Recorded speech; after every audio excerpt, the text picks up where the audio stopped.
Bienvenidos, estimados auditores, telescuchas que nos siguen a diario en la www.radiomiradordelgallo.cl. Radio Mirador del Gallo es una iniciativa del colectivo social y cultural del barrio San Eugenio que transmite por la 107.9 del dial FM para todos los vecinos de Santiago Centro, además por su plataforma web www.radiomiradordelgallo.cl. Antes de presentar a la gran invitada del día de hoy, quiero dar los agradecimientos a Marion Jara que está compartiendo este video a pesar de la fuerte censura que tenemos por parte de Facebook. Pedirles a nuestros amigos que ya se están conectando que por favor vayan compartiendo y masificando este video en las redes sociales. La invitada del día de hoy, una invitada de lujo que nos acompaña del otro lado de la cordillera, que ya muy luego la vamos a presentar. Agradecimientos especiales también a Alejandro Correa, que es la persona que brinda, digamos, el medio para que el programa Despejando Clave se pueda llevar a efecto a través de la plataforma de la www.radiomiradordelgallo.cl.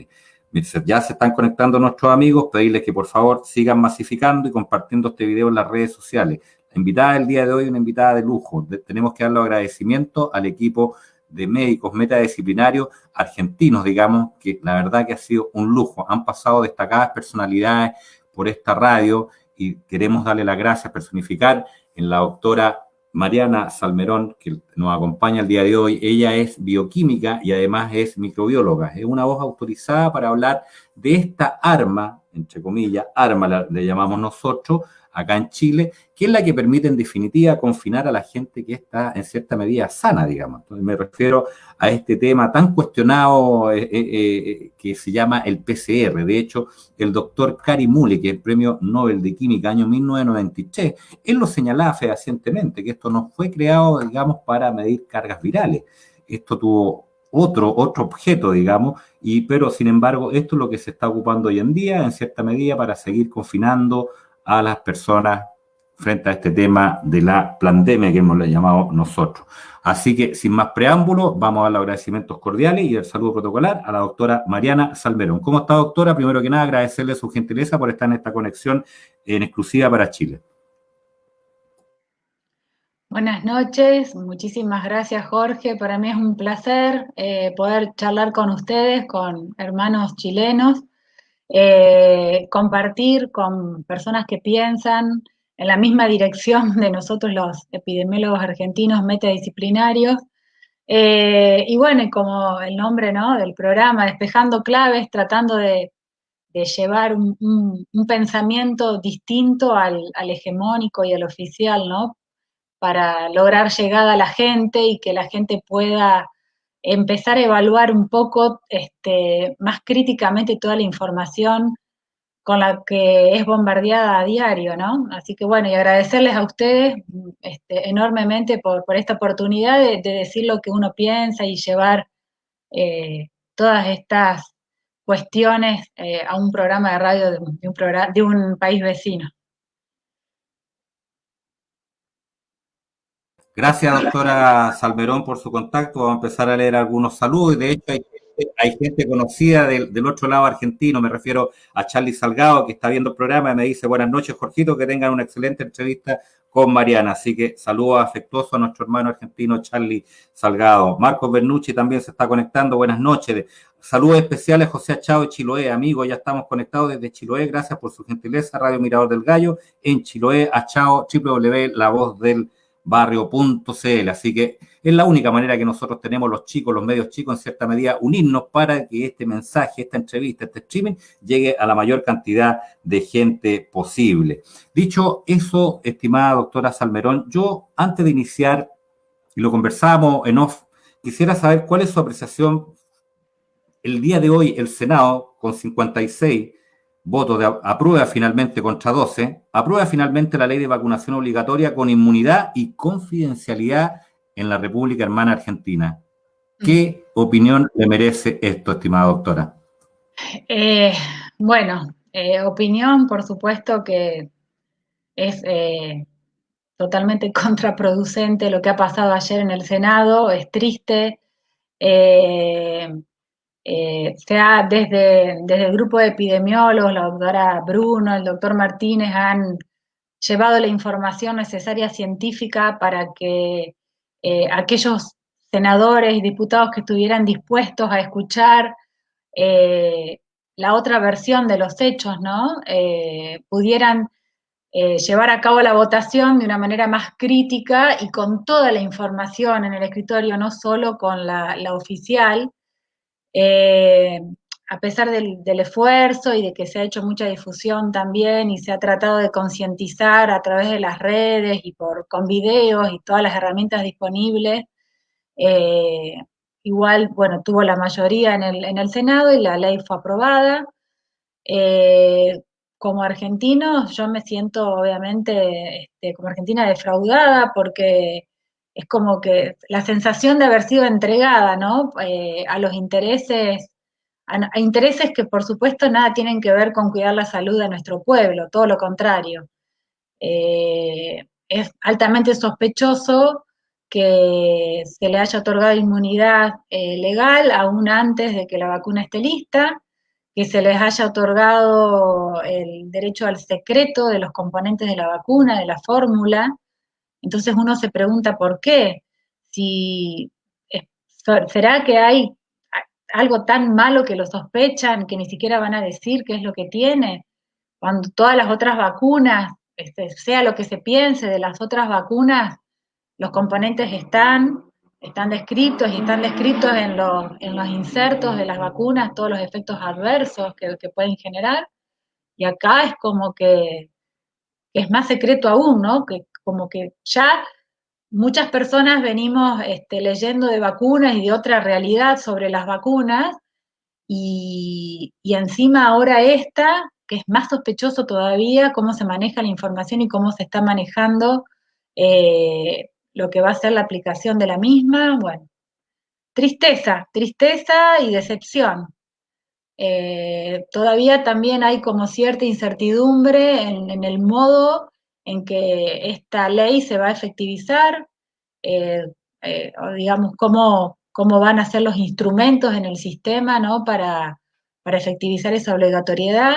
Es como que estamos a la expectativa y por supuesto que se están armando estrategias desde lo legal para ver cómo podemos proteger a las personas que realmente siguen defendiendo el derecho individual a decidir sobre las intervenciones médicas, ¿no? Que como toda intervención médica es la persona la que debe dar su consentimiento para que se haga, sea cual sea.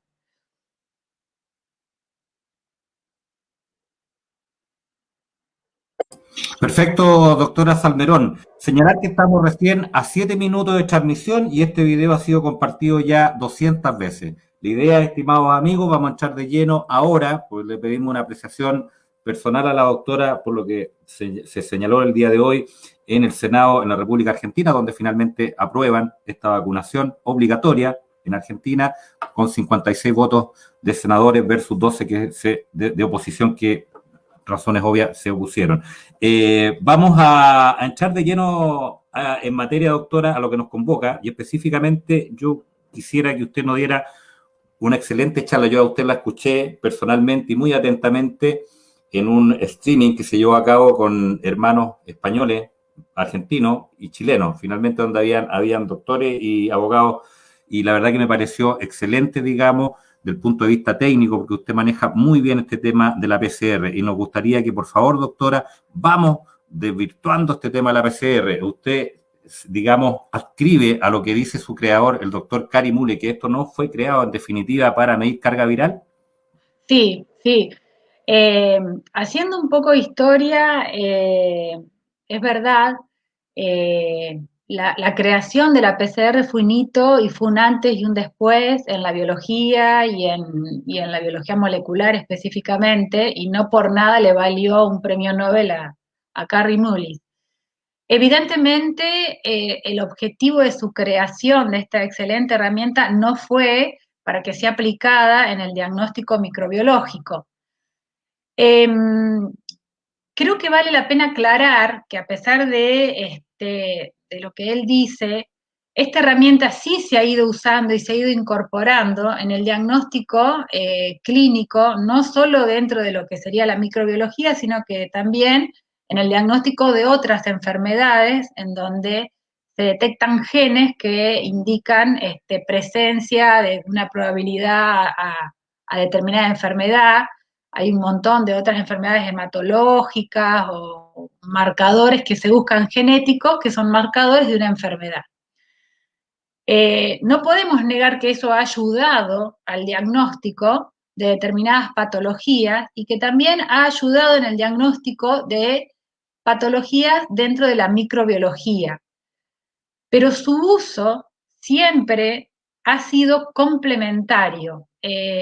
La técnica de la PCR en microbiología es una técnica que se tiene que tomar con muchísimo cuidado, porque una de sus principales cualidades, que es la alta sensibilidad, se convierte en un arma de doble filo y es muy peligroso, porque y ahí es donde interviene lo que es el criterio microbiológico, que se tiene que usar no solo con la PCR, con cualquier técnica de diagnóstico en microbiología, está el criterio microbiológico de cuando uno encuentra un germen o una fracción o una molécula que ha sido asociada con determinado germen, eso se tiene que interpretar siempre en un contexto clínico y siempre recordar que la clínica es soberana.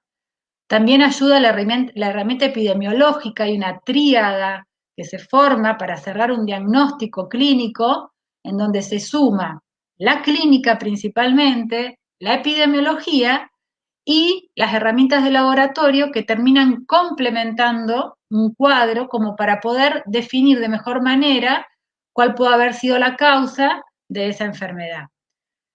Sola, la PCR por sí sola no sirve, no sirve de nada. Por eso es tan marcado el mal uso que se le ha dado en esta pandemia, entre comillas, pandemia, al darle ese protagonismo y al considerar un resultado por una técnica de laboratorio, que es eso, una técnica de laboratorio como cualquiera, es falible, tiene falsos positivos, tiene falsos negativos, pero se le ha dado un protagonismo en el cual un resultado positivo se interpreta como un caso de COVID, en este caso, ¿sí?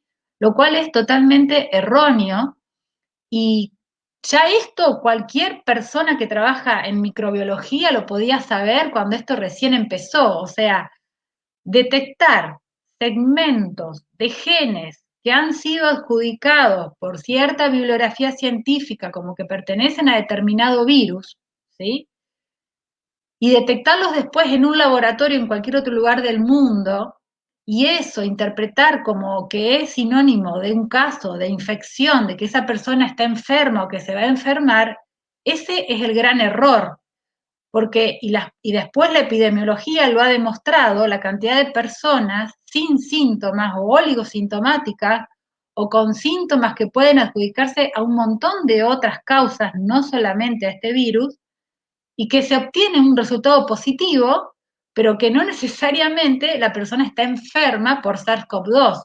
Quizá lo está portando, quizá estuvo en contacto, ni se enteró porque su sistema inmune funcionó bien o porque por la genética de esa persona la infección viral no se efectivizó, no hubo una buena recepción ni una buena llegada del virus a los receptores celulares, por la genética, por un montón de mecanismos moleculares y de mediación inmunológica que tiene que darse para que el virus, ¿sí?, pueda infectar una célula.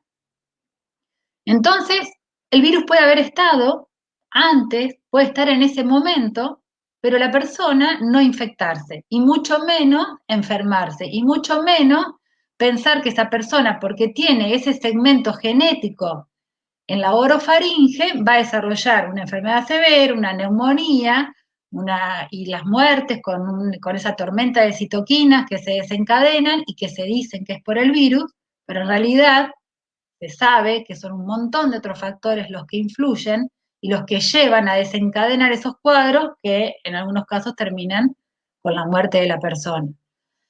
Eh, Hasta el año pasado se venía haciendo lo que es la vigilancia epidemiológica de una manera. En las enfermedades que se vigilan de manera obligatoria y en las cuales se utiliza la PCR, siempre se respetaba, ¿sí?, lo que se denomina epidemiológicamente definición de caso. Por ejemplo, para vigilar influenza todos los años, independientemente de que vigilar influenza esté bien o esté mal, pero vamos a contar un poco cómo era el mecanismo y cómo se usaba la PCR hasta el año pasado y cómo repentinamente eso cambió este año con respecto a este nuevo virus y se aceptó por la comunidad científica, por los laboratorios, por las autoridades de todos lados, se aceptó esos cambios que son fundamentales en la vigilancia epidemiológica y se siguen llevando a cabo. Como les decía, hasta el año pasado, por ejemplo, para vigilar influenza o fuera de los virus respiratorios, las estrategias de vigilancia de dengue, se respetaba lo que se denomina definición de caso. O sea, cuando llegaba al laboratorio una muestra de un paciente para hacer un test de PCR y que la PCR complemente la clínica que es soberana y la epidemiología, cuando el paciente tenía, en el caso de dengue, lo que se llama síndrome febril inespecífico. Fiebre de verdad, no febrícula, dolor de cuerpo, dolor retroocular, en algunos casos otras manifestaciones aún más severas, pero un cuadro característico y que también, como todo síndrome, es compartido por varios patógenos, o sea, varios patógenos, varias causas pueden ser las que provocan ese síndrome. Entonces, ahí está la utilidad de la PCR en, por ejemplo, en el caso de dengue, decir, bueno, a ver, en una muestra de suero hago la PCR de dengue, si me da positivo, puedo suponer que cierro el diagnóstico porque coincide y la evidencia ha demostrado que la clínica, esa epidemiología, cuando ya se sabe está declarada una epidemia de dengue, más la PCR positiva, como un anexo, como un complemento, más los datos de un hemograma que complementan con la plaquetopenia, etcétera, todo eso cierra lo que sería un caso de dengue. Pero nunca una PCR positiva de dengue fue considerada un caso de dengue. No sé si se entiende la diferencia de cómo se planteó desde un inicio lo que ha sido la vigilancia de este nuevo virus. Lo mismo con la vigilancia de los virus respiratorios, dentro de los cuales está influenza, en donde la PCR de influenza solamente se hacía a las personas con el cuadro de gripe, con fiebre, personas con neumonía, con una placa compatible, internadas, y que entonces si estamos dentro de la epidemiología, del momento en que está circulando influenza, viene la muestra al laboratorio, la clínica soberana indica que puede ser una neumonía por influenza, se hace la PCR y se obtiene un resultado positivo. Siempre la PCR complementando todo lo otro, nunca, nunca sola en un paciente sin síntomas o con síntomas tan inespecíficos, definiendo un cuadro de nada. Eso cambió rotundamente este año.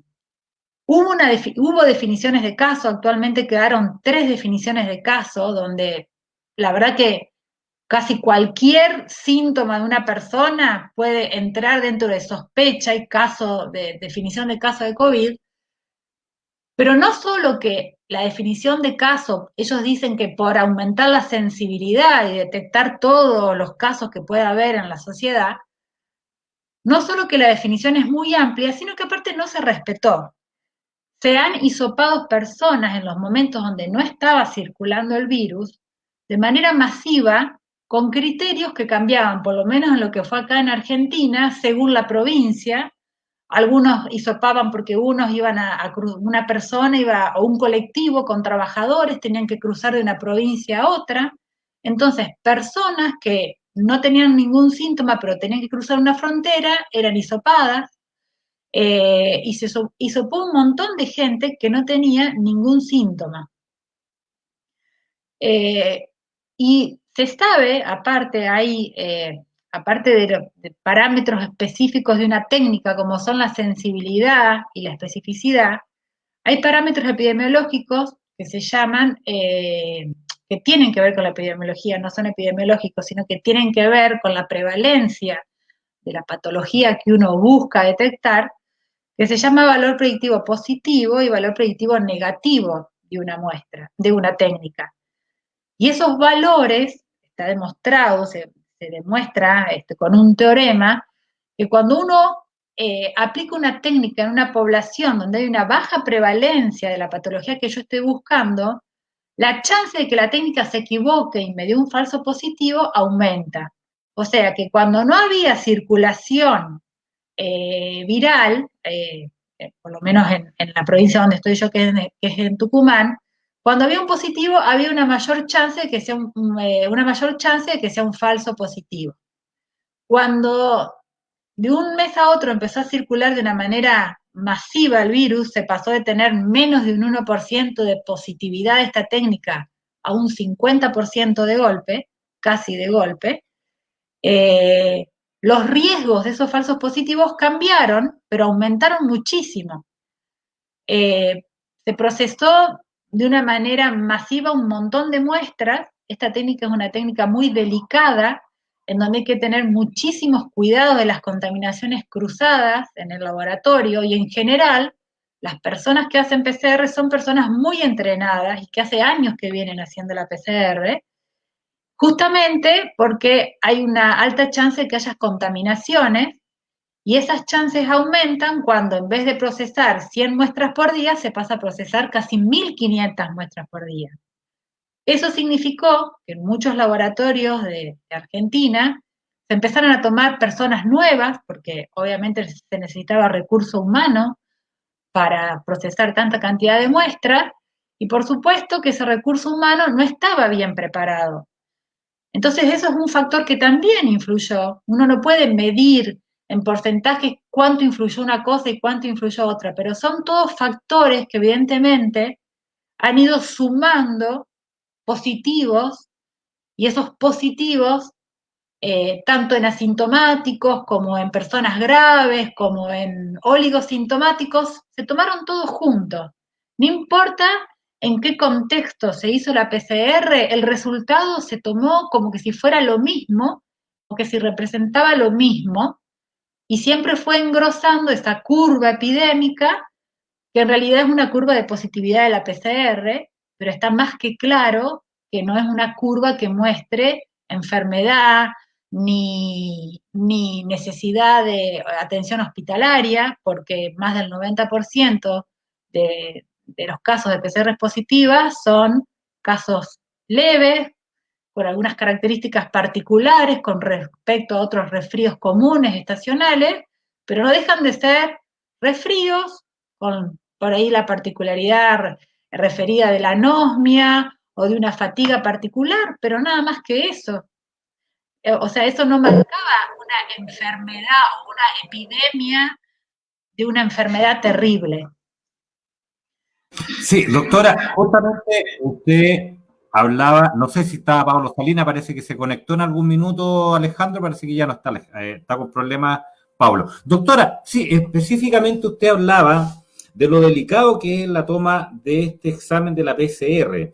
Bueno, yo contarle que acá en Chile, a ver, la PCR hoy en día se está tomando en forma compulsiva por parte de los municipios, de las municipalidades, del gobierno, en circunstancias que a lo menos a mí me parecen bastante extrañas por lo que usted acaba de decir, por la contaminación cruzada. Yo le estoy señalando lo siguiente: colocan una mesa en tierra, en lugares eriazos, a tomar PCR a la gente que va pasando. La verdad que me parece totalmente ilógico. Y bueno, lo tenemos respaldado, están las fotos por ahí. La verdad que me parece bastante irregular con lo que usted está señalando, por lo delicado que es esta Bueno, toma acá de en PCR. Argentina se ha hecho algo similar en distintos momentos. Hay un programa que se llama Detectar, que justamente consistía como en estos operativos en donde se instalaban puestos, como uno pone un kiosco, era un puesto donde iba gente a tomar muestras, a tomar hisopados. Era también bastante contradictorio que uno cuando entraba a ver los resultados de los operativos Detectar, supuestamente el criterio para hisopar era que en donde había un brote se hisopaba a las personas rápidamente que presentaban algún síntoma para hacer una detección temprana de los posibles contagios. Ellos decían que eran personas con síntomas, pero después, en los informes que ellos mismos hacían, decían el porcentaje de PCR positivas en personas asintomáticas. O sea, se contradecían ellos mismos en el criterio que tenían supuestamente para hisopar, pero después aparecían PCR positivas en personas asintomáticas. Y por supuesto que esas PCR positivas se tomaban como casos y engrosaban la curva epidémica y lo hicieron desde el principio. Y sí, como muestra, así tal cual se ha hecho acá en Argentina. Y otro tema también bastante importante, aparte de ese gran riesgo de contaminación cruzada desde el momento de la toma de muestra, es la falta de estandarización. O sea, la verdad que los datos que uno puede en algún momento evaluar de esta cantidad masiva de muestras que se han tomado, siempre va a haber que tomarlos con pinzas, porque no se ha estandarizado la toma de muestra. Una cosa es que alguien vaya y pase el hisopo por la hora faringe 5 veces, y otra cosa es que otra persona tome la muestra y pase el hisopo por la hora faringe 10 veces. Eh, yo no sé, la verdad, nosotros acá en el laboratorio le puedo decir que los medios que mandamos para que se coloque el hisopo se ponen 2 mililitros del medio de transporte viral. Pero yo no sé si eso se respetó en todos lados. Yo no vi que eso que se haga hincapié en mantener al mínimo todas las variables posibles que pueden afectar, digamos, la cantidad de material del que uno parte en el pocillo de reacción, y que eso va a determinar un parámetro que se ve en la PCR que se llama CT, y que uno es que sería como un marcador subrogante de la cantidad de partículas virales que puede haber tenido la persona en su orofaringe.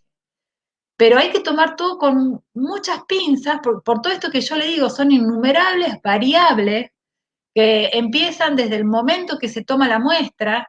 Desde también otra variable es el momento en que se toma la muestra. Una cosa es desde que yo tengo síntomas, tomarme la muestra hoy, o tomármela dentro de 3 días, o tomármela dentro de 4 días. Eh, entonces es como que lo que ha prevalecido en todos estos operativos y en la toma de muestra en general es como una gran desprolijidad, una falta de bajada de línea en los criterios y en la estandarización de los procesos, como para que uno después, ante los resultados que tiene, pueda sacar conclusiones más o menos válidas. Esto es una mezcla de cosas que, por lo menos para sacar conclusiones serias, no va a servir. Correcto, sí, doctora. Bueno, señalarle a nuestro auditor y telescucha que estamos junto a la compañía, la doctora Mariana Salmerón, quien es bioquímica y además microbióloga del equipo metadisciplinario de epidemiólogos argentinos. Doctora, para ser bastante enfático, porque ya se habló el tema de la PCR, que ya es un tema que la verdad que son muchas las evidencias que hay en la red que están en las mismas entrevistas, en entrevistas que le han hecho a usted, a la doctora Roxana Bruno, que son voces autorizadísimas para hablar de este tema, y la verdad que ya no tiene parangón. Ahora, nuevamente preguntarle a usted, doctora, el término asintomático, ¿por qué fue creado? No me cabe duda que fue para confinar a los sanos, pero ¿existe el asintomático en la medicina? A ver, asintomático, por ejemplo, lo que podemos decir que es un mal uso terrible coloquialmente, decir enfermo asintomático, ¿sí? Porque o es una persona enferma, por lo cual tiene síntomas y por lo tanto no puede ser asintomática. Lo que sí podríamos decir que existen son portadores, portadores asintomáticos. ¿Y qué es lo que hemos visto con esta PCR? Muchas de las PCRs que han dado positivas pueden ser que sean contaminaciones cruzadas, pero eso no quita que quizá haya personas que en su orofaringe, que es un sitio anatómico del cuerpo no estéril y que es una interfase nuestra con todos los microbios que nos rodean, y justamente, como le digo, no es estéril. O sea, si yo me pongo y paso un hisopo y lo paso por un medio de cultivo, va a haber un montón de bacterias que forman parte de nuestra flora, de esa zona anatómica de nuestro cuerpo. No somos estériles. Todas esas superficies, esas mucosas, no son estériles, están llenas de microorganismos, miles, y de bacterias y de virus también. Entonces, yo puedo decir que soy una portadora sana de no solo de SARS-2, de un montón de virus y de un montón de bacterias que ni siquiera tenemos las herramientas para detectarlas. Esto porque se ha diseñado un set de primers, o sea, cebadores y sondas que son reactivos específicos que se usan en la PCR para detectar específicamente el SARS-2. Pero si yo diseño otra PCR y me pongo a probar en toda la población la PCR a partir de su secreción orofaringea, le puedo asegurar que vamos a encontrar un montón de secuencias genéticas que se pueden haber sido asociados o no a virus conocidos o no, un montón de genes de bacterias que están ahí intercambiando información con nosotros, y puedo decir, sí, soy portadora asintomática de miles de gérmenes. Soy portadora asintomática, no estoy enferma, es biológico, es normal. Si no tuviésemos todos esos microorganismos con nosotros, no viviríamos porque nuestro organismo ha coevolucionado con ellos y forman parte de nuestro metabolismo y de nuestra fisiología. Entonces, en medicina podemos decir que somos portadores asintomáticas de todo nuestro microbioma y de todo nuestro viroma, que cada vez se estudia más y cada vez, así como algunos lo quieren demonizar, cada vez también se está demostrando la cantidad de funciones importantes que tienen para el funcionamiento de un montón de sistemas nuestros. Entonces, médicamente sí, somos portadores asintomáticos, no enfermos asintomáticos. Eso ella desde la definición de lo que es un enfermo se contradice con asintomático. Eso no existe. Nos están tomando el pelo, doctora, nos están tomando el pelo. Exacto, sí. La verdad que Totalmente. sí, claro, absolutamente. Acá. Absolutamente. Me acaba de llegar Paulo Salina. Adelante, Paulo Salina, la doctora Mariana Salmerón. Adelante, Yo Paulo. ruego que me disculpe, porque la verdad es que he sufrido mucho con tonteras aquí con el computador que no me quería, no sé, a propósito de virus. La verdad, una mala broma la que me jugó esta noche, porque la verdad yo tenía mucho interés. Yo, Jorge, la verdad es que prefiero escucharlos porque puedo meter las patas, puedo hacer una pregunta sobre algo que la doctora ya ha respondido. Yo tenía muchas preguntas, doctora, y quería, sobre todo, entiendo que ya ustedes lo han tocado con largueza, lo que tenía que ver con justamente ahondar en tanto los dos test que son. Bueno, mira, la verdad yo quería hablar en relación a lo que dice Stefano Scoglio, que es quien apunta a que el virus no está aislado físico-químicamente y que la madre de las batallas de esta fraudemia, como le llama él, es lo que tiene que ver con justamente los test, tanto el PCR como los seriológicos. Entonces, yo quería, pero entiendo que ustedes ya lo han abordado, ahondar en esas dos materias. Tal vez, si algo de eso, no sé, Jorge, tú me puedes ayudar, ¿qué es lo que, en la sintonía fina, digamos, si es que yo pudiera, no sé, estar incurriendo en algo que ya la doctora ha abordado de sobra? No, Pablo, adelante. Ya, no, Pablo, adelante, va en la línea correcta. Ya, perfecto. Yo, doctora, yo no sé si usted puede darme respuesta a lo que aseveración que no solamente el señor Scoglio, que fue un candidato al Nobel recién hace 2 años atrás, que habla de que este virus malamente, independiente si la prueba de la reacción en cadena a la polimerasa es válida para detectar este SARS-CoV-2, independiente de ello, le resta toda validez como mecanismo de detección de este virus, considerando que el virus no ha sido aislado físico-químicamente, que la misma documentación que provee, él como es un italiano está muy en sintonía con lo que la Comisión Europea encarga, la misma documentación a la que él ha tenido acceso, habla de que efectivamente hay cerca de 78 test diferentes que hablan de por así decirlo, de identidades genéticas, permítame el término, diferentes, que un poco es como dicen ustedes del otro lado de la cordillera, es un quilombo. Es algo que es que Scoglio como buen italiano lo dice en esos términos. Realmente esto es una búfala, es una cosa patas para arriba, absolutamente. Entonces, ¿qué tanto de eso? Eso es efectivo porque Scoglio lo dice con mucha propiedad. Lo dice, ni siquiera entremos a hablar de PCR o de seriológico, que yo sí tengo, él por Scoglio, estoy diciendo tengo mucho que decir, pero antes de eso hay dos cosas. No ha sido aislado físico-químicamente, y las mismas autoridades, los mismos expertos hablan de que es un virus de alta mutabilidad, si es el término correcto, que muta mucho, que varía mucho de identidad, toda la semana hay un virus nuevo, SARS-CoV-2. ¿Qué tan correcto es esto que dice Stefano Scoglio, doctora? Si usted nos pudiera aclarar un poco la película. Bueno, la sensación del término de decir quilombo es un sentimiento mutuo, porque esa sensación es la que uno tiene, ¿no? Con todo lo que se ha hecho ahora, y como que se ha dejado de lado criterio, ciencia, prolijidad, en esta pandemia y en los métodos que se han usado. Hay un término que en el mismo, por ejemplo, nosotros acá en los laboratorios que forman parte de la red de vigilancia de virus respiratorio, hemos adoptado, a partir del centro de referencia que aquí se llama Malbrán, ellos han bajado la línea a partir de la OPS y OMS de usar la PCR descrita en su paper por Drosten, que desarrolló en el Hospital Charité en Berlín.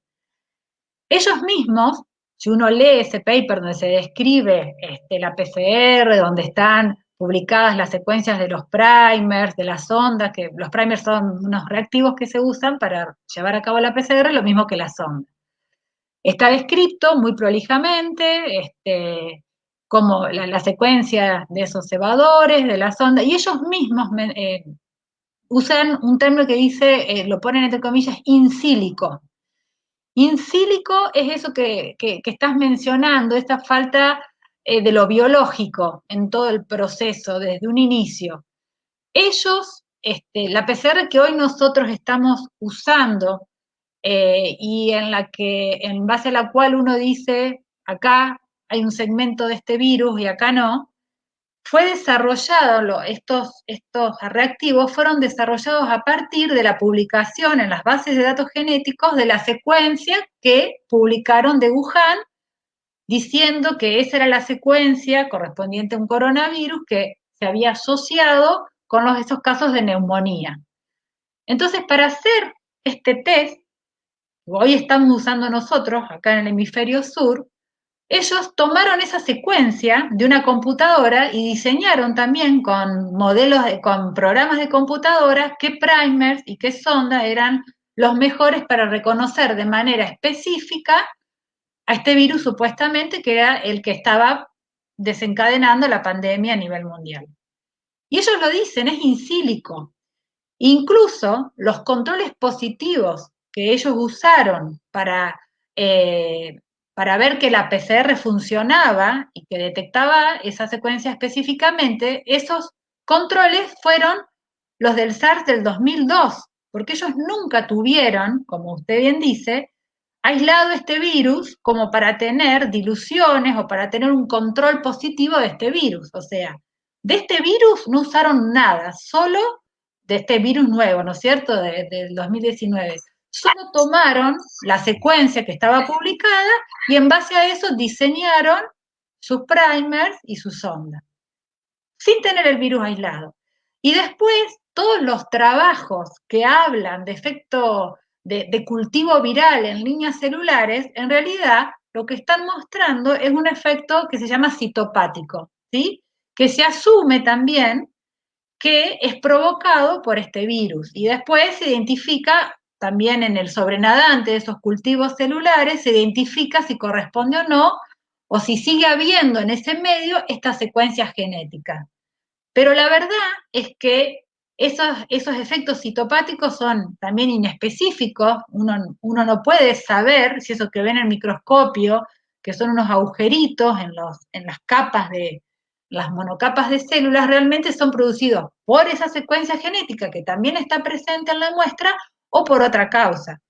Entonces, y las fotos de microscopía electrónica, con las cuales se ven las partículas virales, uno la ve y yo te puedo asegurar que te muestro 2 o 3 micrografías electrónicas de 3 virus que te dicen que son 3 virus distintos y son muy parecidos. Como son virus esféricos envueltos, son todos muy parecidos. Entonces es como que, sí, la definición es eso, todo in silico y hasta las proteínas que después se usaron para hacer los ensayos de anticuerpos también fueron sintetizadas de manera in silico también, a partir de la secuencia, o sea, usando el lenguaje, ¿no es cierto?, genético, traduciendo ese lenguaje, se sintetizaron las proteínas también de manera artificial, que son las que se usan para hacer los test de detección de anticuerpos. O sea, es como que es todo artificial, ¿sí? Es un poco la cuestión, y el término quilombo lo describe bastante bien. Adelante, Pablo. Con Pablo. sí, hay algo, problema con el mute. El host dice que me está muteando. Alejandro, me está jugando una mala pasada. Doctora, lo que tiene que ver ahora, pasándolo al seriológico, porque eventualmente nos estamos concentrando en la reacción de la polimerasa. El serológico funciona por el tema de la detección de anticuerpos. Aparentemente no es tan, a ver, no es tan popular de partida. Siempre, generalmente, ahora que ciertos países de Europa, el hemisferio norte, han comenzado a aplicar nuevamente medidas restrictivas de cuarentena, de confinamiento, yo qué sé, es en base a los contagios. Nada más que eso, porque yo he revisado, hace poquito revisé las curvas, tanto la que revisamos todos al comienzo de año, marzo, abril, que habla de número de contagios y número de víctimas fatales, porque al final, bueno, el gran drama de esta epidemia es que la gente se moría, no que la gente se contagie, porque eso, bueno, entramos en tierra de nadie y una nebulosa que es espantosa. Entonces, en Italia, la curva efectivamente marca un acentuado ascenso en cuanto a contagios, pero los muertos se mantienen casi nulos, no solamente estables, sino que casi nulos. Entonces, bastante curioso. Pero ¿qué pasa con el test seriológico? ¿El test seriológico tiene alguna validez para esta detección del SARS-CoV-2? Así como pasa con el test de PCR, los test serológicos tampoco están correctamente validados, justamente también porque justamente esta falta del cultivo viral hace que no se puedan validar, porque también para validar serológicamente un test serológico hay que validarlo contra un método que se llama de neutralización en placas, ¿sí? Y que se mide la capacidad de esos anticuerpos de neutralizar el virus, ¿sí? El virus real. Entonces eso tampoco se ha hecho, porque tanto para validar la PCR contra cultivo viral como para validar los test serológicos se necesitan cultivos virales. Entonces, con los test serológicos estamos con el mismo problema. Y se suma, o sea, el test serológico lo que tiene es que, a diferencia de lo que sería la PCR, que forma parte de lo que se conoce en bioquímica como test directos, ¿por qué test directos? Porque detectan el virus en el momento agudo, el virus o un segmento del virus. En el caso de la PCR detectan un segmento de su genoma, ¿sí? En cambio, los anticuerpos, ¿sí?, se pueden detectar un poco más adelante en lo que sería la evolución de la enfermedad, porque la persona tiene que tener tiempo de generar esa respuesta inmune y generar esos anticuerpos, que son los que se detectan en los estudios serológicos. Pero también esos estudios serológicos tienen que demostrar ser sensibles y ser específicos. Y volvemos a lo mismo. Si no están validados contra lo que sería el estándar de oro, que es esta prueba de neutralización en placas y que se prueba la capacidad de esos anticuerpos de neutralizar al virus, estamos en la misma. Y todos los test serológicos que hay, así como todos los kits de PCR comerciales que se han aprobado con esta metodología rápida, urgente por la FDA, por la emergencia de la pandemia, la verdad es que ninguno está validado. Entonces se van sumando problemas, porque ¿qué pasa? Por ejemplo, hay un alto porcentaje de personas que han tenido una PCR positiva y que no tienen anticuerpos específicamente, supuestamente, contra este virus. Entonces uno dice, ¿qué pasa acá? ¿Está fallando la prueba serológica? ¿Tiene poca sensibilidad que no me está detectando los anticuerpos? ¿O en realidad lo que falló fue la PCR y que me dio un falso positivo?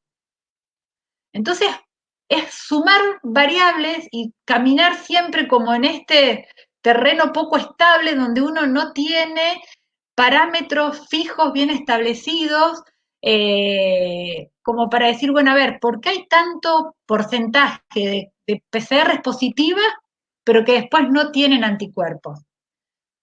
Como hablábamos hoy, quizá no lo llegaste a escuchar porque creo que no estabas conectado.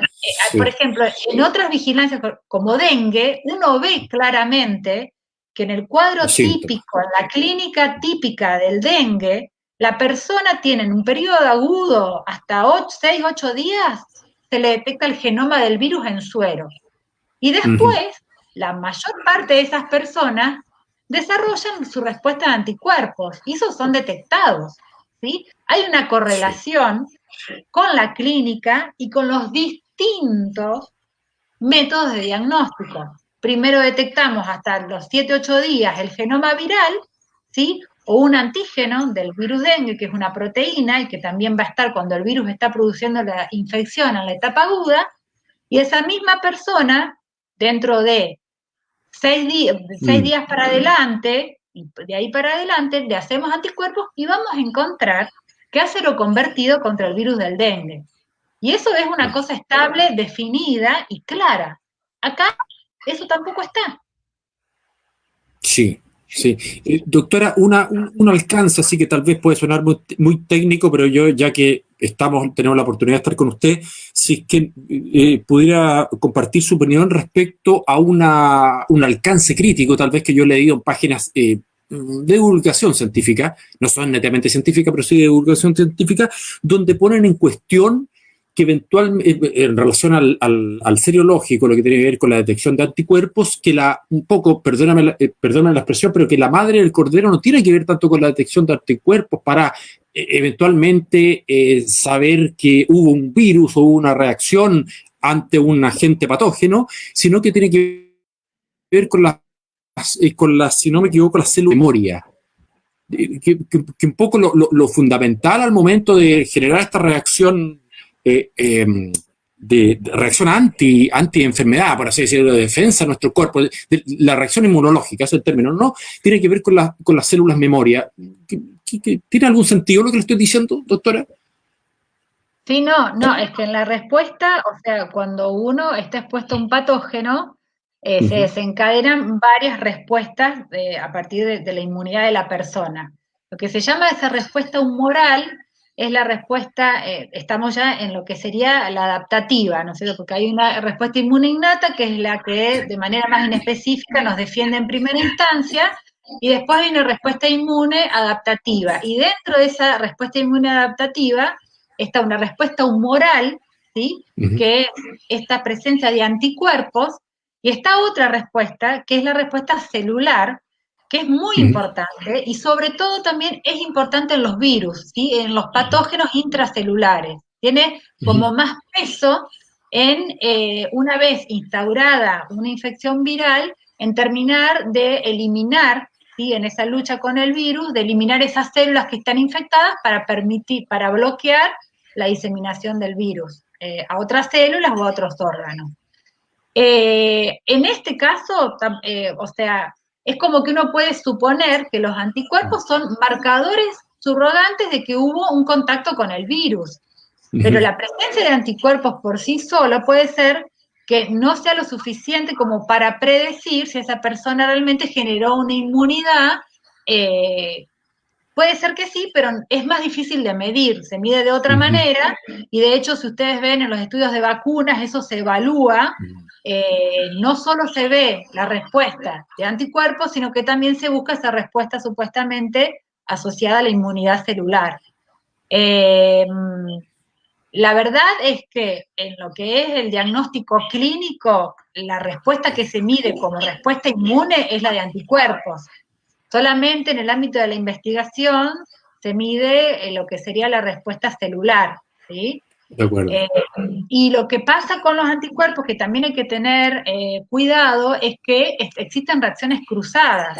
Y lo que se ha visto, y hay trabajos publicados, es que quizá los anticuerpos que hemos generado nosotros en años anteriores, o la respuesta o el contacto que hemos tenido en años anteriores a otros coronavirus, de circulación Ajá. endémica, ¿sí? Que son los que producen el resfrío común, esa respuesta inmune, al estar en contacto o no, o con este virus o con otro coronavirus, capaz que me va a generar reacciones cruzadas. Entonces hay que tener cuidado Sí, que por ahí uno tiene, con un test serológico supuestamente diseñado para el SARS-CoV-2, tiene una respuesta positiva, pero capaz que no fue el SARS-CoV-2, y capaz que esa respuesta que me está detectando es una respuesta a otro coronavirus, de los que circulan todos los años, y que nunca claro, nos hemos preocupado por detectar si hay o no anticuerpos contra ellos.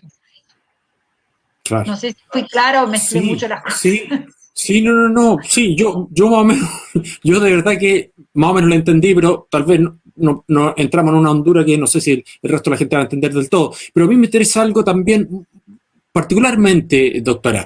Nosotros hace un mes atrás ya hemos tenido la suerte de hablar dos veces, no solamente uno, con la doctora Roxana Bruno. En la segunda ocasión, la doctora Roxana Bruno nos habló algo que yo alcancé a escucharle cuando estaba con estos problemas para ingresar, pero que tenía que ver con la sintomatología de este COVID-19.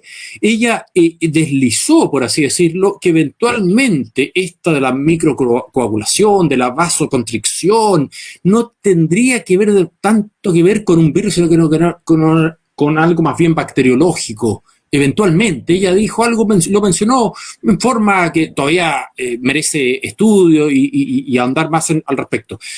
Se habla, como eso sí yo se lo escuché, que está la presencia de las citoquinas. Ahora se está hablando de que eventualmente son las bradiquininas que entran en juego en este asunto.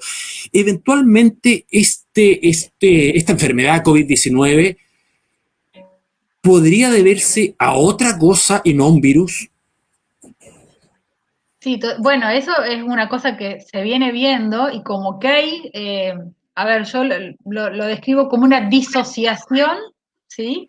Entre lo que estamos detectando en el laboratorio, que sería la detección de este virus, ¿sí? Este nuevo virus SARS-CoV-2, y esos cuadros que terminan siendo severos y que terminan siendo los responsables de que muchas personas se mueran, ¿sí?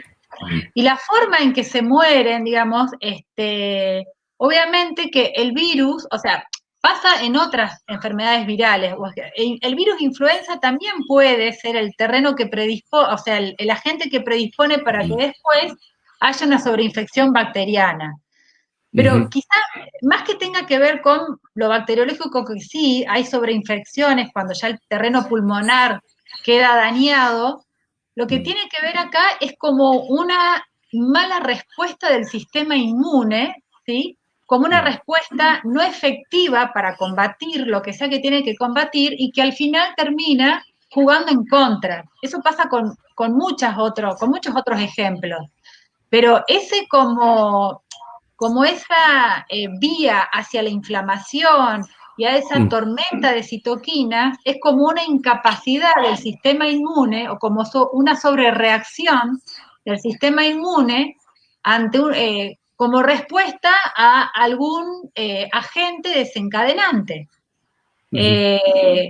Lo más probable es que las personas que se han muerto, digamos, por el virus, no es lo más probable, es así, es una suma de factores. Está visto que el virus solo, por sí solo, no puede matar a nadie, porque, y todos esos casos que dicen que eran personas sanas, cuando después se ponen a investigar bien, siempre aparece algo que haya justificado, o que haya, le haya sacado la culpa al virus, y también hay que tener presente, porque lamentablemente lo han reportado ya muchas personas en Italia, el tema de las malas praxis, de lo que ha pasado cuando las personas entran con sospecha de COVID y que tienen una PCR positiva y dicen, sí, son personas sanas, entraron en terapia, las intubaron y se mueren. Y bueno, pero hay que ver por qué se murieron. Y está el tema de que muchos lo han reportado y denunciado de las malas praxis, de las cosas que pasan en las terapias y que pasaron en Italia ante la sorpresa y ante la no experiencia y ante no saber qué tratamiento usar, más un sistema inmune que evidentemente ya viene afectado por un montón de factores ambientales, de exposiciones, de polivacunaciones, se ha asociado, y hay estadísticas que hablan que las personas que han sido más vacunadas contra influenza son un grupo que tiene mayor riesgo a tener la enfermedad la presentación más severa de este síndrome. Entonces está claro que hay un montón de otros factores que influyen y determinan esos desenlaces graves y que no tienen que ver únicamente con el virus. Y en muchos casos quizá ni siquiera tenga que ver el virus, y como se dice, el virus se mueren con COVID, pero no por COVID, ¿sí? Y sí, es eso, digamos, estos cuadros de sepsis y de tormenta de citoquina y que los pacientes entran en shock, se ven en muchos casos, ya cuando la persona y su sistema inmune está tan desregulado que en vez de ayudar a paliar o a eliminar el agente, lo que hace es monta una batalla y el campo de batalla es el cuerpo y se destruye.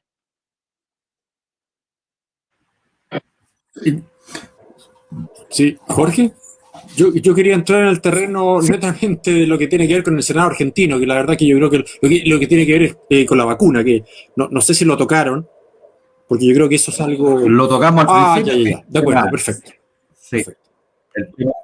El tema de la vacuna, y le pedimos la apreciación a la doctora que ya fueron señaladas al comienzo justamente de la entrevista, estimado Paulo. Sí, yo quisiera preguntarle solamente, doctora, si a juicio suyo, teniendo en cuenta los datos que son de conocimiento público, este SARS-CoV-2 da para una pandemia. ¿Por qué se lo digo? Porque efectivamente el SARS-CoV-2 es más contagioso que una influenza, pero que tiene menos letalidad que una influenza. ¿Es así? Sí, o por lo menos la misma, porque, a ver, porque el blanco, digamos, donde produce la patología grave serían las mismas personas que tienen riesgo de morir de neumonía por influenza, ¿sí? O sea, no sé cómo están ahora en mortalidad y esos datos también van a depender de datos buenos, donde uno pueda sacar realmente de las personas que realmente se han infectado, no a partir de datos de PCR positiva, cuántas realmente presentan un cuadro severo y la muerte, ¿no es cierto? O sea, eso por un lado. Por otro lado, sabemos que el OMS modificó la definición de pandemia, sacando el atributo como de gravedad y mortalidad para que sea considerado pandemia. Si uno lo ve desde la distribución a nivel mundial, no queda duda que es algo que está en todos los continentes. Pero está claro que esa manipulación del término, de lo que significa una pandemia, ha permitido generar la alarma que se ha generado. Estamos viendo que, por ejemplo, ahí veíamos datos, o sea, este año acá en Argentina, por COVID hemos superado las 30.000 muertes. En el 2015, por influenza, murieron más de 60.000 personas. No se cerró nada, no se declaró pandemia, no se detuvo la economía, no salía por televisión, a pesar de que hubo más de 60.000 personas muertas, no se mostraban hospitales colapsados, ni servicios de urgencia colapsados, y se murió hasta lo que sería hoy el doble de las personas que se murieron hasta ahora, supuestamente por COVID, porque supuestamente también hay que tomar con pinza a los muertos por COVID. Entonces, por supuesto, sí, si la definición es distribución geográfica a nivel mundial, sí es una pandemia, pero obviamente que la mortalidad del virus no amerita para nada, ni hubiese entrado en el criterio de pandemia si se usaba el criterio que se tenía hasta que se modificó. Ahora, tomando en cuenta, doctora, que este virus es estacional, me refiero a época otoño-invierno, ¿se justifica seguir teniendo, desde el punto de vista científico, a la gente confinada y con uso de mascarilla, por ejemplo, cuando ya ambos países estamos viviendo primavera y a puertas de un verano? Exactamente. Bueno, acá, Jorge, o sea, nosotros estábamos saliendo del verano, 30 grados, y se nos confinó por un virus que estaba circulando en invierno en el hemisferio norte, se hizo una cuarentena estricta, se hizo obligatorio el uso de barbijo, cuando acá todavía no había casos casi, y los casos que había eran de personas que venían del hemisferio norte. O sea, es obvio que las recomendaciones no tienen fundamento científico en absoluto. Y como mismo te lo comentaban antes, en Europa hay un rebrote de casos positivos, pero si la mortalidad no está aumentando, ¿qué sentido tiene? ¿Por qué no dejamos que haya casos positivos como tiene que haber, como debe haber un montón de casos positivos de otros virus, pero que no los detectamos, entonces no sabemos? Y bueno, y si no, la gente no se está muriendo más, ¿cuál es la alarma? ¿Cuál es el alerta? No se entiende. Exacto, está claro, doctor, y lo conversábamos hace poco al principio de la entrevista. Ellos están usando, en definitiva, la OMS y los gobiernos están utilizando esta arma letal que es el PCR, porque con eso están digamos, confinando y y los van a seguir manteniendo confinados con estas medidas draconianas a todos los países, y especialmente Argentina y Chile, que hemos sido los más castigados. Estimado Exacto. Pablo. Que yo la verdad es que yo sé que ustedes hablaron lo que tiene que ver con la vacuna, pero es que a mí me interesaba particularmente, si es que yo no sé, corrígeme por favor, Jorge, específicamente esta vacuna de la que se habla, yo me llama un poco la atención porque todavía no hay una vacuna oficial, por así decirlo, pero ya se estaría adelantando que se trataría de una vacuna que interviene el genoma humano. Yo no sé si hablaron al respecto de esa teoría que digamos que médicos, entiendo yo que por ejemplo la doctora Chenda Brandolino y secundado por Mariano Arriaga, que nosotros ya hemos conversado 2 veces también como la doctora Bruno, hablan de esta vacuna que eventualmente entraría a inhibir la enzima, la usted corríjame, angiotensina 2, ¿no? Enzima convertidora de angiotensina 2, sí. Enzima Perfecto. convertidora de angiotensina, ese es el blanco, sí. Sí, usted, doctora, por favor, nos podría desarrollar, porque la verdad es que una vacuna que va contra el ABC de lo que se entiende por la vacuna, la inoculación de un virus atenuado, esto no tiene como nada que ver. Es una vacuna absolutamente sui generis, súper temeraria y que directamente entra a modificar nuestros genes. ¿Es tan así, doctora? Sí, o sea, el doctor Martínez, la doctora Bruno directamente dicen, no es una vacuna, no es una vacuna desde el punto de vista de lo que se entiende el concepto de vacuna. Y lo que en realidad entra en lo que se denomina terapia génica, ¿sí?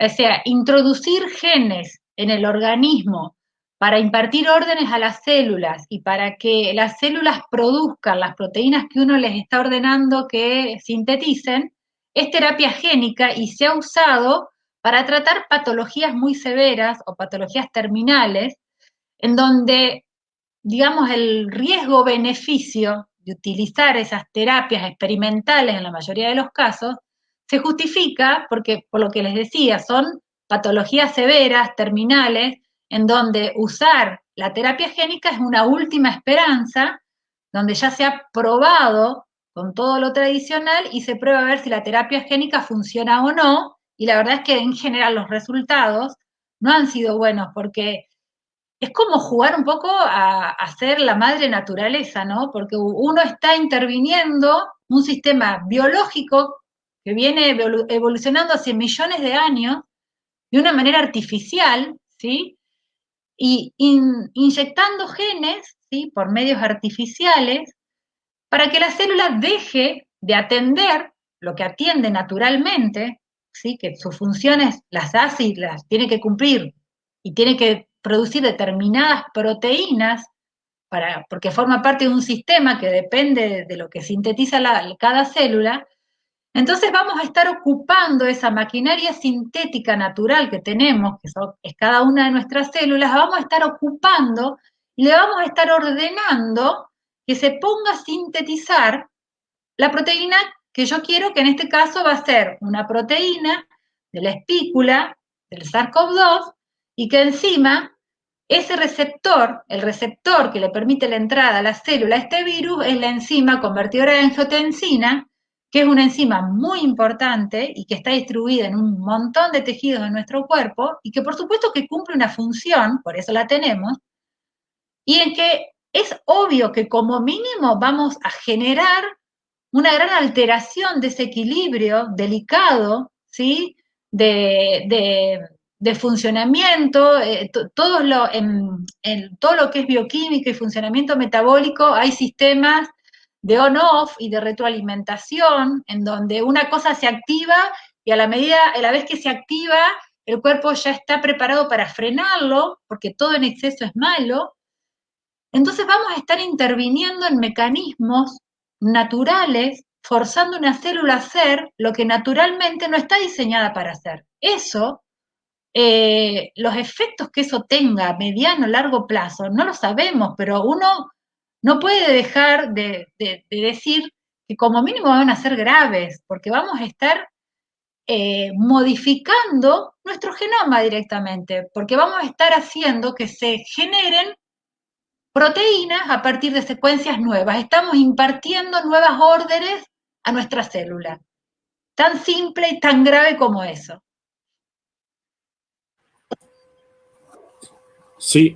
Sí, decir al margen, perdona Pablo, decir al margen que justamente acá los telescuchas lo están señalando. Antonia Enrique dice, no es teoría, el laboratorio Pfizer lo dice explícitamente que tendrá ARN mensajero. La supuesta vacuna de ARN modifica el genoma humano, además provoca el 97% de problemas con la fertilidad masculina. Pablo.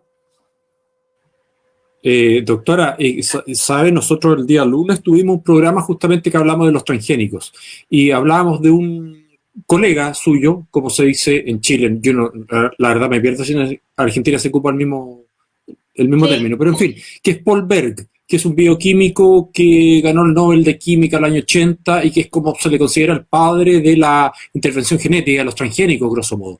Pese a que él, Paul Berg, profesional de Stanford, no, en nuestro programa Despejando Claves siempre nosotros evitamos atribuir intenciones o malas intenciones o de alguna manera como internarnos en esa órbita de lo conspiranoico, por así decirlo. No, yo al menos en lo personal creo que los científicos son seres humanos como todos nosotros, que son más o menos brillantes, más o menos fallan y de repente aciertan. En fin. Yo quiero hacer la siguiente pregunta. Yo creo que en este momento su campo de especialidad dentro de la ciencia, la bioquímica, ocupa un lugar a la vanguardia. En este momento, hace poquito, en Argentina mismo, la doctora Raquel Chang presentó el HB4, el famoso trigo transgénico. Esto que pasa con las semillas transgénicas, yo lo encuentro que suena muy similar, los warnings, las advertencias, a lo que usted está diciendo, con que no sabemos qué va a pasar si modificamos el genoma humano, las repercusiones de este liberar. A ver, son microorganismos, son células nuevas, células made in human, hecha por humanos. Es algo que ¿cuál es su opinión respecto a la intervención genética? Que es un campo, netamente, es uno de los grandes, comillas o no comillas, avances de la ciencia de la mitad del siglo XX en adelante. La verdad, a mí me asusta la sensación que uno tiene. Yo por lo menos no estoy de acuerdo. Ya se habla mucho de lo que son las semillas transgénicas, y de los efectos que pueden tener en el ambiente o en la alimentación de las personas, que tampoco sabemos si ya las estamos viendo o si las vamos a empezar a ver dentro de cuánto tiempo. Pero imagínate que directamente hacer transgénesis en humanos, ya pasamos a hablar de algo mayor, de algo que nos afecta en nuestra esencia como humanos, porque es nuestro, o sea, el genoma es el que define que un humano es humano y que el perro es perro y que una bacteria es una bacteria.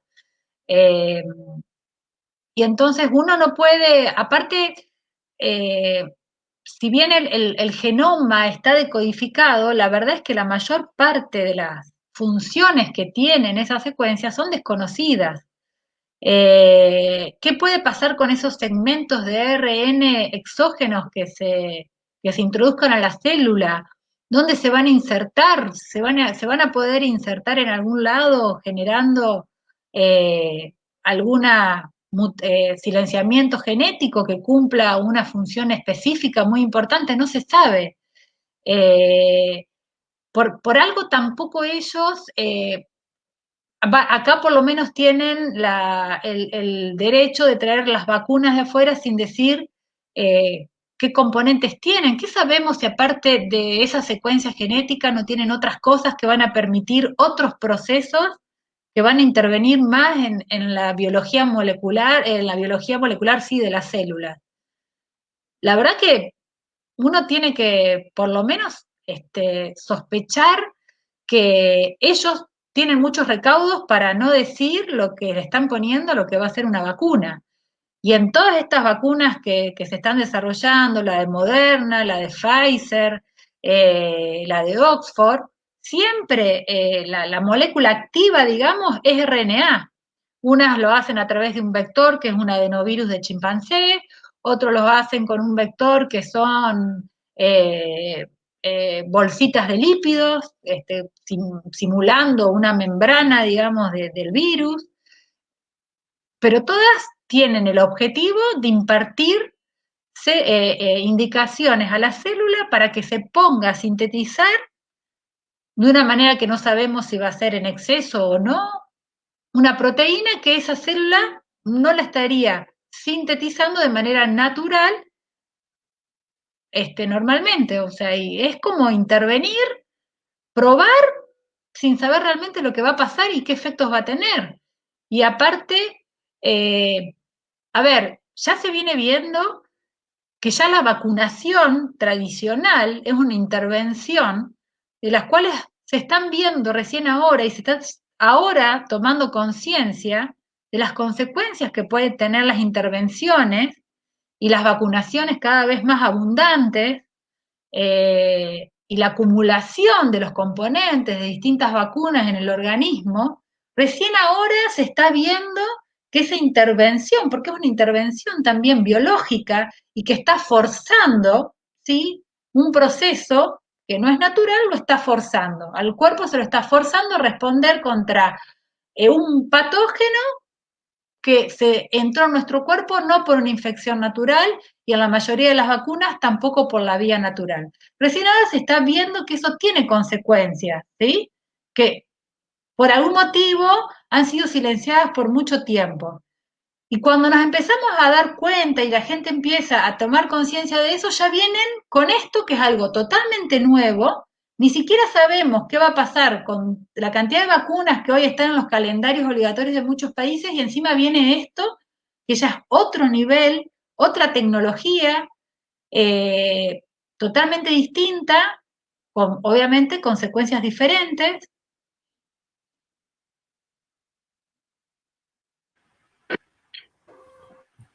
Sí.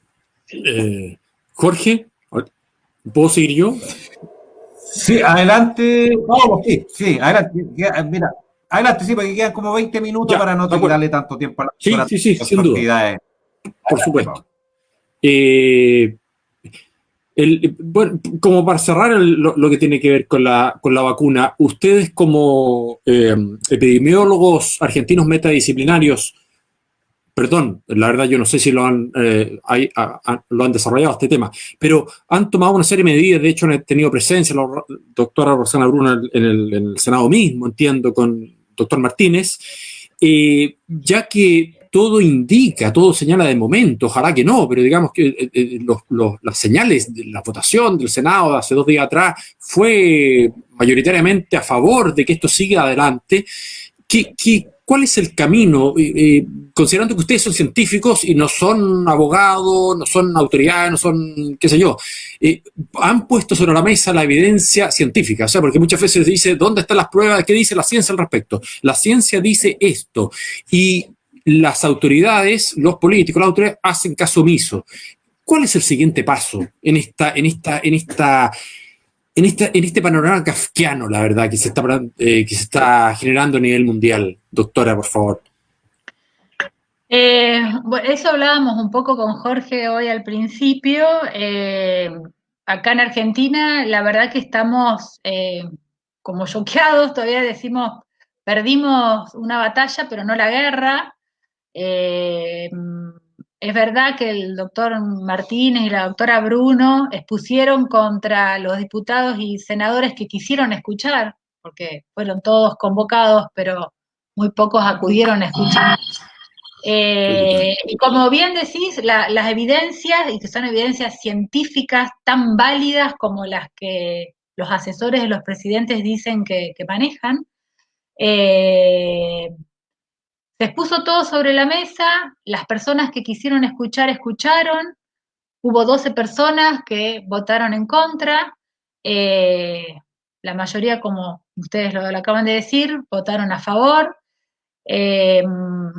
Hay estrategias, obviamente que en este grupo de argentinos, como pasa en todo el mundo, así como hay médicos por la verdad, están abogados por la verdad, ellos están actuando, hablan de estrategias, obviamente desde lo legal, como para que los ciudadanos que defendemos el derecho a la libre elección de las intervenciones médicas sobre el propio cuerpo, podamos tener la manera de defendernos y defender nuestra decisión. Es ahí donde los abogados, digamos, tendrán que hacer su parte. Nosotros seguiremos ayudando desde lo científico a mostrar esta otra versión de los hechos, que no es la oficial. Te iba a decir otra cosa que me olvidé ahora. Bueno, no me voy a acordar. Es que el interés público, la vacuna de COVID-19, claro, esa es es cómo se tergiversa la información, ¿no? Yo, la verdad que uno, preguntando y hablando con la gente, la mayoría de la gente que habla conmigo dice, yo ni loco me pongo la vacuna. En el ámbito de la salud, yo trabajo en una institución pública de salud, y sabemos que acá en Argentina ya fue designado que los trabajadores de salud van a ser uno de los primeros que van a ir a vacunar. Yo te diría que el 98% de las personas te dicen que no se van a poner la vacuna. La verdad que no tengo herramientas para censar en la gente en general qué piensa, si el día que digan que está la vacuna disponible, si van a aceptar ponérsela o no. Sí te puedo decir que existe una preocupación de la industria farmacéutica porque se hacen encuestas a nivel mundial y van viendo cómo varía la opinión pública. El otro día vi una encuesta, por ejemplo, de España, de la Sociedad de Pediatría de España, donde publica que fue cambiando, si bien estaba como repartido más o menos 50 y 50, los que decían que se iban a vacunar y los que no. A medida que iba pasando el tiempo, es como que iba aumentando de a poco las personas que decían que no se iban a vacunar. Ellos están censando continuamente esto. Y yo creo que también un poco de eso va a depender de la manera en que desde los gobiernos van a implementar la obligatoriedad de manera fáctica, digamos, o sea, en la vida real. Nosotros, lo que yo siento por lo menos es que tengo una incertidumbre de cómo van a efectivizar realmente la obligatoriedad de la vacuna. Y calculo, como les decía, que eso va a tener que ver con la cantidad de personas que vayan voluntariamente a vacunarse y con la cantidad de personas que digan yo no me vacuno ni loco. Calculo que eso también ellos lo estarán evaluando. Y como hablábamos hoy con Jorge al principio, lo que dicen los abogados es que esta ley es anticonstitucional y que no sabemos si habrá otra instancia donde se plantee justamente desde lo legal la inconstitucionalidad de esta ley, que se contradice con un montón de artículos de la Constitución. Yo la verdad que no soy experta en leyes, no sé, no me manejo, tengo un signo de preguntas, un interrogante, que desde que esto comenzó me planteé y me pregunté cómo sería efectivizada una... Sí tenemos la sospecha de que problemas para trabajar en algunos lugares, problemas para conseguir renovar un DNI, para conseguir un carnet de conducir, para cruzar una frontera, que sería la liviandad, digamos. El tema real sería los efectos deleterios en la salud, que en el corto plazo quizás no se vean y que cuando se empiecen a ver ya sea muy tarde. Terrible, terrible, terrible. Doctora, hablamos de la PCR, hablamos del término asintomático, hablamos de la vacuna. junto a Pablo Salinas. Ahora, finalmente, a juicio suyo, ¿se ajusta el hecho de que la gente, la ciudadanía, esté usando el barbijo, doctora?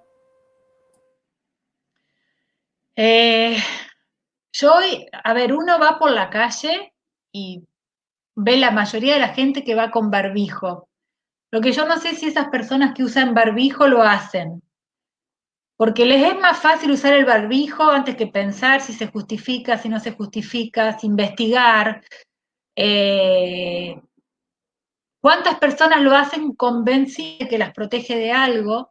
¿Cuántas personas lo hacen porque no quieren que el prójimo los mire y los trate como diseminadores seriales de una enfermedad, como egoísta, como que no les importa el prójimo? Entonces se ponen el barbijo para formar parte de esa comunidad que anda embarbijada y que no te vayan a decir que a vos no te importa el prójimo, que sos un inconsciente. La verdad que calculo que en distintas personas habrá distintos motivos por los cuales usan el barbijo. Eh, Acá en Argentina es un claro ejemplo también de esa desinformación o mala información que hubo desde un principio, información bajada desde el gobierno poco clara de la utilidad y sobre todo de los riesgos que conlleva el uso del barbijo. De eso se habló poco y nada. Justamente las personas que está recomendado que desde el OMS, porque acá supuestamente es obligatorio y lo tienen que usar todos en todos lados, en espacios públicos, cuando no hay ninguna literatura científica que justifique el uso de barbijo en espacios abiertos. Acá la gente anda caminando sola en la plaza y anda con el barbijo. Eh, y justamente las personas que quizá deberían usarlo más son las personas que también pueden tener más riesgos asociados a la hipoxia que puede generar el uso del barbijo. Las personas mayores, las personas hipertensas, las personas diabéticas. El uso crónico del barbijo genera hipoxia, que esa hipoxia crónica tiene efectos en la salud, o sea, no es natural que una persona ande con una barrera para respirar. O sea, lo más básico de la fisiología es respirar, es tener un libre intercambio gaseoso.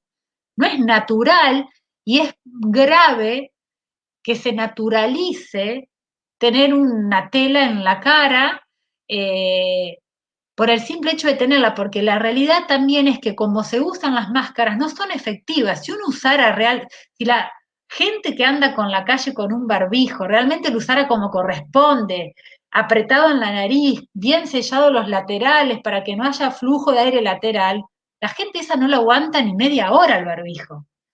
Pero como se usa porque dicen que hay que usarlo, y como les digo, es más fácil usarlo que ponerse a pensar por qué lo uso, se lo ponen. Pero la verdad es que la manera en que se usa, no solo que no sirve para nada, sino que aparte conlleva riesgos, porque como he escuchado, trapo sucio que junta bacterias, que si no se hace una recomendación muy estricta de la manera en cómo se debe quitar y la higiene que hay que hacer después de tocar la superficie, donde sí hay estudios científicos que han demostrado que luego de varias horas de uso se acumulan virus, se acumulan bacterias, del lado de adentro las bacterias que nosotros respiramos y exhalamos. La verdad que es para charlarlo largo también entendido, no sé si da el tiempo, pero es un ejemplo más de no considerar los contextos. Es como la bajada de línea, hay que usar barbijo, pero sin el criterio de decir, a ver, ¿en qué contexto realmente va a ser más el beneficio de usarlo que el riesgo? Y no llamar a la población a que piense que por ahí ese balance beneficio-riesgo justifique usarlo si voy en un colectivo en invierno lleno de gente, con todas las ventanas cerradas. Bueno, capaz que media hora que viajo se va a justificar esa hipoxia transitoria que voy a tener por no contagiarme en ese ámbito específico. Pero ese beneficio-riesgo no se justifica en absoluto si yo ando con la calle caminando o en una plaza o voy en un auto solo, veo un montón de gente sola manejando en el auto con el barbijo puesto. O sea, esa persona no pensó en absoluto si tenía sentido o no ponerse el barbijo, se lo puso porque es más cómodo ponérselo que pensar. Y bueno, es un ejemplo más de la desinformación y de la información sesgada sin también empoderar a la gente con criterio para protegerse de verdad en vez de generar más un daño que un beneficio. Terrible, terrible, doctora, lo que acaba de señalar usted desde el punto de vista científico. Acá uno en Chile, y me toca verlo acá en la comuna, veo niños guaguitas que los padres le colocan barbijo en zonas costeras, por ejemplo, en zonas costeras, donde el aire Es terrible. es terrible, Es doctora, terrible. porque además hay gente que ha normalizado el uso de este barbijo como parte del atuendo diario. Es terrible. Pablo. Sí, sí, yo la verdad no, en honor al tiempo, llegué tarde, tengo muchas preguntas, pero tampoco voy a jugar con la paciencia, con la buena onda a la doctora. La verdad es que yo le quiero agradecer, doctora, porque ojalá el futuro próximo podamos hacer un encuentro y que yo no tenga problemas con esta maquinita, no me ataquen los virus, como para la nota de humor, porque la verdad es que el cuadro sí, es medio kafkiano, dantesco, todos los argumentos, los adjetivos que nos provee la literatura mundial, orwelliano también tiene mucho por ese lado, pero no es porque nosotros ahora nos sobemos el ego entre nosotros, pero al menos hay gente que todavía puede hacer la sinapsis neuronal en forma más o menos limpia, ¿ah? Y no estamos, porque usted dice, doctora, que esa persona que se pone el barbijo lo hace como para no pensar. Yo creo que hay un tema que tiene que ver con un condicionamiento ya más bien de raíz psicológica, cultural, ese temor al virus. Yo lo he hablado en otros programas, los días lunes, que nosotros tenemos, este es un programa excepcional el día viernes, pero yo creo que se internalizó demasiado. Bueno, y voy a dar una lata lo más corta posible. Al menos desde Luis Pasteur en adelante, esto de la agresión del virus patógeno. Entonces la gente ahora, yo creo que lo ve, doctora, discrepo levemente con usted, yo creo que lo ve como un signo de civilidad máxima. Lo dice, yo estoy muy en línea con lo que la ciencia oficial, así con mayúsculas, nos brinda. Esto es propio del avance gracias a nuestros insignes científicos y logros científicos del pasado. Nosotros ahora tenemos la capacidad de saber que este aparatito nos repele la agresión de estos corpúsculos nanométricos. Bueno, más allá no van a entrar porque no son expertos en ciencia y no van a saber que el tamaño efectivamente es muy inferior, digamos, al tejido de estos barbijos que muchas veces son. Nuestra ley chilena es tan ridícula, doctora, que yo le digo, el decreto, la resolución del ministerio habla de que tiene que ser una mascarilla, como le decimos acá, tanto puede ser, digamos, industrial o artesanal, o sea, cualquier paño. Una cosa, uno se puede poner un tejido crochet, se puede poner es que bueno que se ría, porque realmente es un humor negro, pero es un humor al final, porque es para reírse. Uno dice, esto es una película del Monty Python, de estos ingleses que hacían este humor así que es absolutamente bizarro, pero es real. Yo realmente pedígeme, por favor, porque de repente uno dice, fue una pesadilla media pegajosa, pero es real. Pero, doctora, yo le agradezco, la verdad, porque de lujo contar con una invitada de su nivel, con la precisión, con el detalle, porque yo creo que ahora lo que conviene es eso, doctora, de verdad lo digo, yo creo que ya no estamos como la gente que tiene que saber el dato duro y tiene que atender a información con la que usted puede entregar. No, la cosa no es simple. Realmente, ¿de qué se trata esta fraudemia? Entrar en profundidades. Es fraudemia por las razones como las que expresó usted, con todo el sustento de su formación académica y de su experiencia. Así que le agradezco muchísimo su buena onda y su disposición esta noche, doctora Salmerón. No, gracias a vos, Pablo, un placer conversar con ustedes, la verdad que es mutuo el agradecimiento y seguimos aprendiendo, vamos a seguir aprendiendo mucho en los meses que vengan.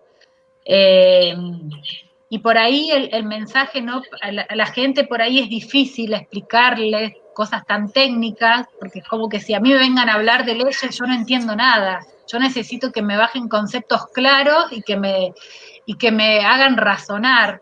Entonces, como vos bien dijiste, Pablo, el tema desde Pasteur para acá, ese concepto de la guerra contra los microorganismos, cuando, como decía antes, los microorganismos forman parte de nosotros, somos más células bacterianas que humanas. Y entonces es como derribar un poco ese concepto de que salud es no tener gérmenes o luchar contra un germen. Y la realidad nos está demostrando, aparte de que muchas de las personas que se están muriendo es porque se han desatendido las enfermedades crónicas, ¿sí? Diabetes, hipertensión, causas cardiovasculares. Entonces no se puede abordar el concepto de salud desde lo microbiológico, o sea, el cuerpo no está sano porque tiene o no tiene determinado patógeno o microorganismo. El cuerpo está sano porque funciona bien. Y justamente estamos viendo, se ve, la ciencia lo dice, que los microorganismos forman parte de nosotros y sin ellos no seríamos lo que somos y no funcionaríamos como funcionamos, porque hemos coevolucionado y hoy somos esto gracias a ellos. Y ellos viven gracias a nosotros. Es una simbiosis. Entonces esta guerra artificial y manipulada muy bien por la industria farmacéutica, es lo que hay que empezar a hacer que la gente se dé cuenta, y que salud no es solo no tener, en este caso, SARS-CoV-2. Salud es un concepto mucho más amplio y que también incluye la salud mental, que está terriblemente afectada.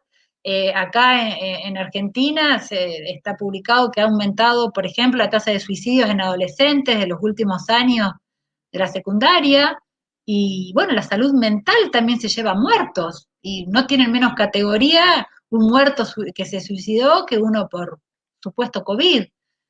Entonces es como todo, como se ha hecho con los barbijos, como se ha hecho con la PCR, como se ha hecho con el concepto de salud, es bajar una información sesgada a la población sin informar el contexto, sin decir todo lo otro que pasa y que es tan o más importante, porque lo estoy descuidando, porque no lo cuento en los medios de comunicación como estoy informando todos los días los muertos y los contagiados por este virus.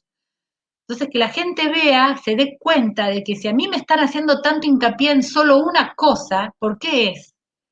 Y que empiecen ellos solos a sospechar de que hay algo raro en todo este manejo y que no pueden ser las cosas como ellos las están mostrando las 24 horas en todos los medios oficiales de comunicación.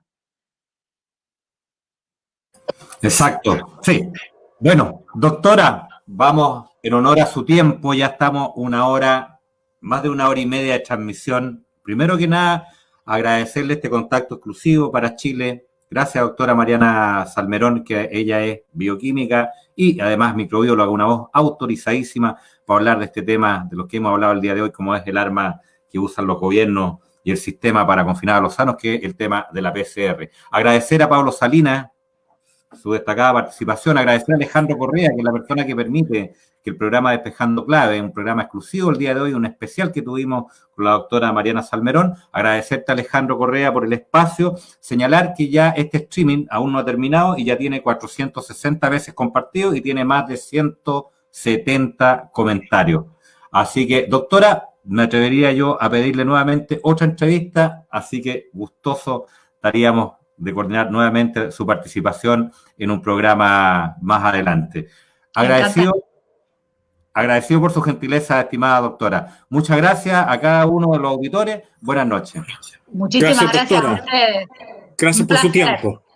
Gracias. Igualmente. A ustedes también. Buenas noches, gracias. Buenas noches.